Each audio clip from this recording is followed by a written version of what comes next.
Hello and welcome back. I'm Dr. Monica Meadows, and this is Unit 3 of our Introduction to Educational Research course. In this unit, we focus on research designs that allow educators and researchers to examine educational questions in depth. Building on the design foundations from the first two units, Unit 3 introduces two broad categories of research approaches: experimental approaches, which focus on identifying cause and effect relationships, and qualitative approaches, which focus on understanding experiences, meanings, and context. As you move through this unit, keep in mind that different questions require different kinds of evidence. This unit helps you to understand which approaches are best suited for different types of educational questions. This unit is centered on matching research designs to the kinds of questions educators want to answer. Some questions focus on whether a specific strategy or program caused a change, while others seek to understand how people experience schooling or how educational settings function in practice. Experimental research approaches emphasize control, comparison, and internal validity in order to examine cause and effect relationships. In contrast, qualitative research approaches prioritize depth, meaning, and context to understand experiences and perspectives. Neither approach is inherently better than the other. Their usefulness depends entirely on the research question and the kind of understanding the researcher seeks. Together, these designs allow researchers to address both what works and how is it experienced, providing a more complete picture of educational practice and outcomes. Experimental research is designed to determine whether a specific intervention or condition causes a change in an outcome.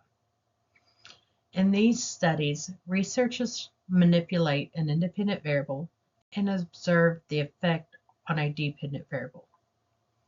Experimental designs typically include control or comparison groups and often use random assignments to reduce bias.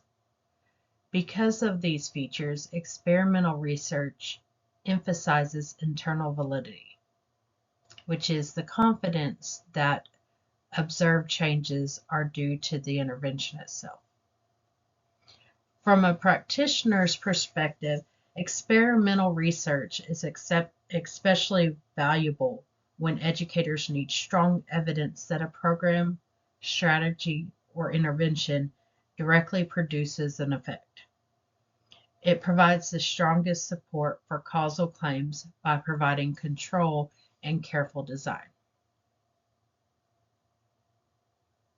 And you see some typical question examples for experimental research. So, did this instructional strategy improve achievement?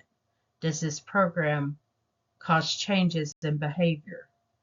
Those are the type of questions that can be answered with an experimental research design. Single subject experimental research. It examines the effects of an intervention on an individual participant over time, rather than comparing groups. These designs rely on repeated measurement across phases, such as a baseline and intervention, to document patterns of change once an intervention is introduced.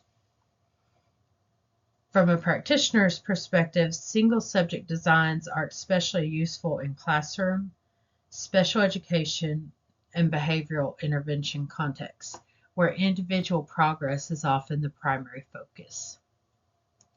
Typical research questions include: did this intervention change this student's behavior? Or how did performance change after the strategy was introduced? By focusing on patterns of change within individuals rather than group averages, This single subject design provides meaningful, actionable evidence for educational decisions.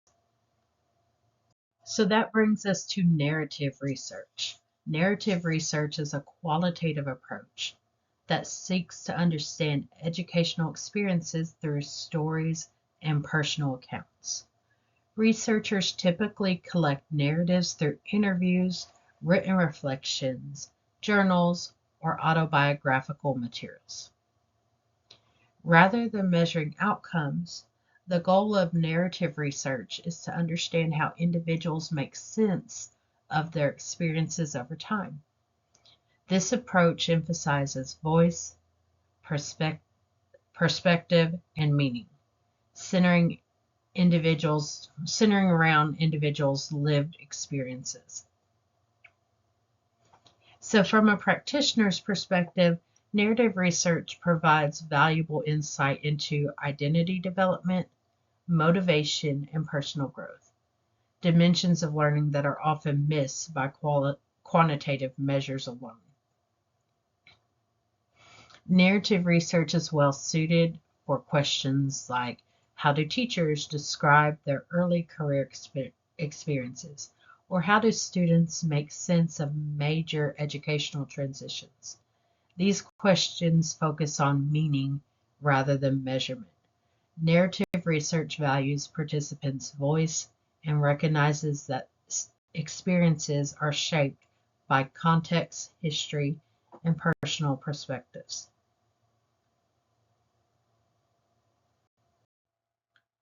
Ethnographic research is a qualitative approach focused on understanding the culture of an educational setting, including norms, routines, interactions, and shared practices.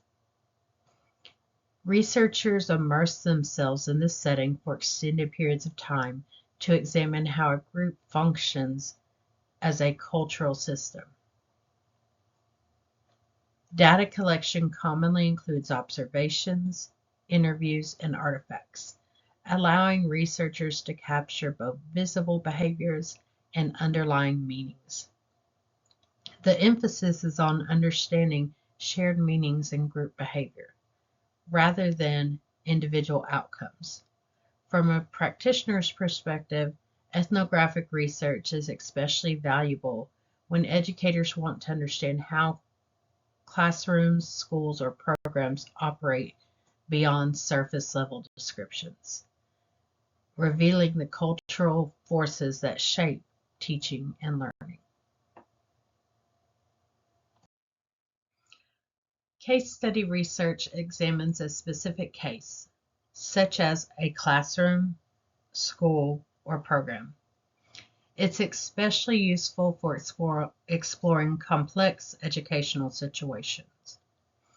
Case study research involves an in-depth investigation of a bounded system, such as a classroom, a school, a program, or an individual.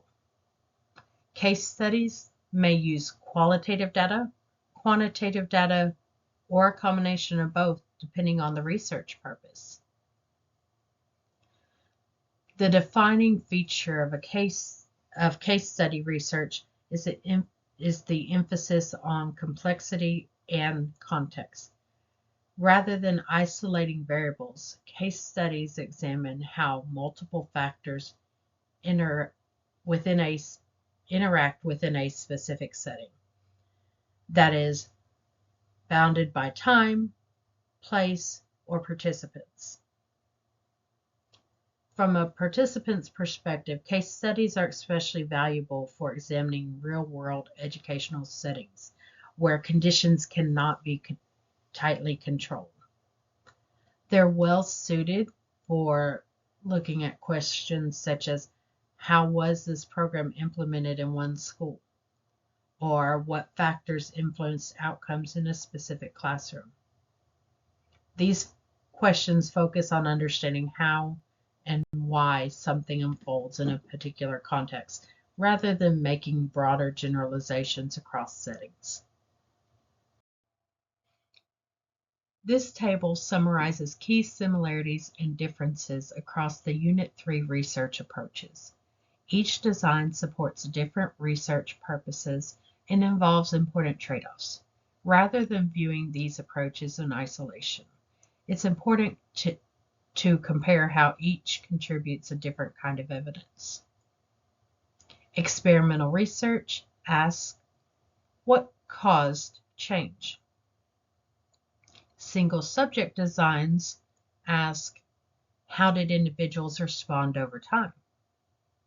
Narrative research asks, how was the experience perceived?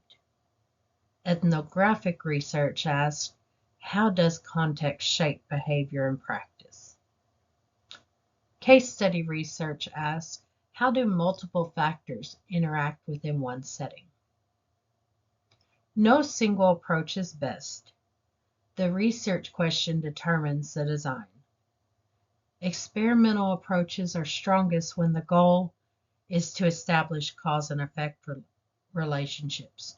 Qualitative approaches are strongest when the goal is to understand experiences, meaning, and context. Single subject designs bridge these perspectives by focusing on individual change over time. Each approach involves trade-offs related to control, generalizability, depth, and feasibility. Strong researchers and strong consumers of research recognize and thoughtfully weigh these trade-offs when selecting their research approach. The key takeaway from Unit 3 is that no single research design fits all questions. Strong educational research begins with the research question and selects a design that aligns with the type of understanding being sought. Cause and effect questions and experience-based questions require different approaches and different kinds of evidence. As a result, no research design is inherently best for all purposes. Each has distinct strengths and limitations, and responsible researchers choose designs that fit their questions, context, and ethical responsibilities. As we move forward, you will continue to build on these ideas by examining how data from these designs are analyzed, interpreted, and evaluated in educational research practices. Again, thank you for being here and thanks for listening. Have a great day.